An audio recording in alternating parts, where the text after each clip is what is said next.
We're going to look at the full onboarding process here within Hub. And in this case, we're already signed into Hub as a company administrator. We've already navigated to the new hire dashboard. We can see we have some employees who are already in play. But what we're going to do now is we're hiring a new employee, so we want to bring them through the full onboarding process. So I'm going to start by clicking on Add New. And the full onboarding process is just like the basic. It's 4 steps. But in this case, it's the basic employee information the administrator will enter. They'll select the documents that they want the employee to review. They'll create a customized questionnaire, and then they'll go through the finishing steps, which will then hand it over to the employee.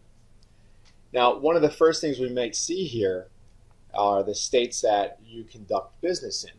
So Hub will have ways to be able to identify which states this company does business in through our payroll integrations. And that's important because we'll see later this employee will denote which states they will be working in so that we know which state level forms to bring them through. The new hire contact is basically, this is the person, if the new hire, the employee going through the process has any questions, this is who we want them to reach out to and contact. And it's pre-filled in. So we're trying to save some time here. We're looking at the last employee that you brought on board and reutilizing the same new hire contact that you utilized there. Now, obviously, if this information changes, you can easily change that right here. Let's get down to the employee information section. So in this case, let's enter in the information about the employee. So we're going to enter in Robert Smith here. Robert is our new, he's going to be our Director of Technology. And we're going to have a hire date of the 24th for Robert. Now we'll get into the state selection. So again, we saw before that, even though this company does business in multiple states, Robert, he's only going to be in Virginia, so we don't need to have him worry about New Jersey level forms. The last part of this section here is identifying a welcome message. Again, this is what gets displayed to the employee when they first enter the onboarding system. So what I can do here as well is I can look at prior messages that I've utilized and I can reuse them again. So instead of having to think of something new every time, I can easily go, you know what, I really like the one that I have for Jeffrey, but what I'll do is I'll change this to Hey Robert, not Hey Jeffrey, so it looks customized. So we've just done that first step. We now get to the step of selecting which documents to bring this employee through. And we have them broken down to different sections. Now, all along the right-hand side, there's help information on each of these documents, including links to access them as well. So on the federal level, you can see we have the I-9 and the W-4 pre-selected. We think everyone should complete them, so that's why they're pre-selected. And this employer agrees they're going to keep them selected as well. Based upon the states we selected before, we now have the Virginia forms, in this case, the Virginia VA-4. That is something we do want, again, this employee to go through. We now have our ACA document, the Notice of Exchanges and Subsidies. It's very important that each employer presents this to the employee, so it's now through the onboarding process. And there are a number of questions that the employer will answer about, do they offer health care, do they not? So we understand which version of the Notice of Exchanges and Subsidies this employee should review.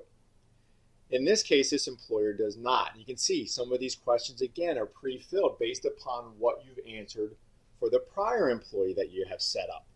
So just some optimization, some time saving here. So we're going to keep the ACA Notice of Exchanges and Subsidies checked. Now we get down to the custom document. So this is where I can really add anything into the process that I would like. Assignment of intellectual property agreements, confidentiality agreements, non-solicit documentations, my employee handbooks, my health benefits, healthcare documentation. Whatever I want as the employer, I can bring into this process. And you can see we have 2 options. One, I can upload a new one from my computer. Or 2, I could see documents that I previously have used for other employees and reuse them over again. So in this case, I have my general assignment of intellectual property and confidentiality agreement. It's the only one I've used so far. I want Robert to do that, so I'm going to click that. The next thing I want to do, though, is I want to start bringing my employee handbook into the fray. So I want to open up real quick my Word document, This is the actual employee handbook for Dunder Mifflin. So we can see it's pretty extensive. It's got a lot of great information in here. But I'm going to go down to this page right here. We can see we have these tags built inside of it. So what the employer can do is reutilize the same document over and over again, but utilize this group of tags, we call them merge tags, so that it gets customized to each employee's experience. So whether I want to put the employee's name somewhere, their address somewhere, their social security number, their date of birth, every piece of information we're collecting about the employee will have an associated merge tag inside. So in this case, I can see I want the employee's signature to go right here, and I want their full name in uppercase to go here. So these merge tags are great ways that we can reuse the same document over and over and over again, but it'll be customized to each employee's experience. So let me go back now. Let me upload a new document. I'm going to upload that handbook that we just looked at. And we can see the document addition is 2 steps. First, I select the document from my computer. So I'm going to select that handbook. It's predefining what we think is a good name for this document based upon the way that the actual file name was. I kind of like that. I'm not going to change it. And now I can add a description. So this is our official company handbook.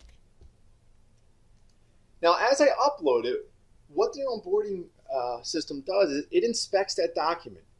It says, okay, let me see. Let me make sure that this is exactly what they want to utilize in the process. So we can see this document has 40 pages. We did detect that it requires an employee's signature because it has that employee's signature tag on page 5. So this review step is a great way for the employer to say, yep, this is exactly what I want. Let me add this to my process. Now sometimes I have these documents here. Here I have 2 selected for the employee, but I don't really like the order that they're in. So if I don't like the order, what I can easily do is grab them and drag them so that I say, you know what, I want the employee handbook to come first in the process, then I'll do the IP and confidentiality agreement. So I'm going to save and continue. I'm going to now build my questionnaire. First part is direct deposit. Do you want to let them enroll in direct deposit? Do you want to get emergency contacts from them? We're still working here on some pre-built questions. These are questions that we detect most employers seem to add. So the questionnaire allows me to customize this process for the employee. I can add any custom questions in play that I want them to answer. Do they have any food allergies? Do they want to enroll in the company benefit plan? Anything you can imagine could be added as a custom question. You can see, just like documents, I can create new ones, or I can select existing ones that I've utilized already. In this case, I'm going to keep it a little bit simpler for this employee. I'm not going to worry about any questions. So let me save and continue. I'm now in my review step. This is the last step before we hand it over to the employee. So we got the information. This is Robert. He's going to be our Director of Technology. Here's a list of documents we've selected for him to review and sign. We have some questions that he's going to answer. Now is my last step. I'm going to say yes. Let me certify everything is good. I want to complete this process. I'm going to complete it. Great. It's finished. It's now over in Robert's hands. Great job by me. What I can now do is I want to go back to look at the dashboard. So if I click back on my dashboard, I see Robert is in here in a yellow state. And that means that Robert, we're waiting for him to complete the process. Each one of these cards has a different color. Yellow means we're waiting for the employee to finish the process.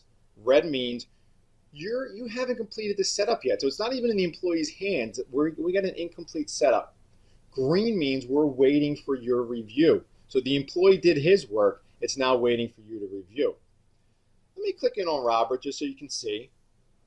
We now have a view to see he has a number of steps he's going to be walked through. We haven't collected any information from him yet because he hasn't even started the process. But he's going to go through entering demographics. We're going to collect his signature. And you can see all the following steps that he's going to go through as well. So it gives you a nice dashboard. You can easily see where they are in the process. Let me go back. I think Jeffrey might be a better one to look at here. We can see in this case, Jeffrey's done a few of the steps. So we can access some of the documents he's already completed. We can also see where he's kind of stalled in the process. It might be a good opportunity to say, hey, Jeffrey, you need some help with that VA form. So again, this video, what we walked through was adding a new hire into the system through the full onboarding process, and then a quick review of the new hire dashboard.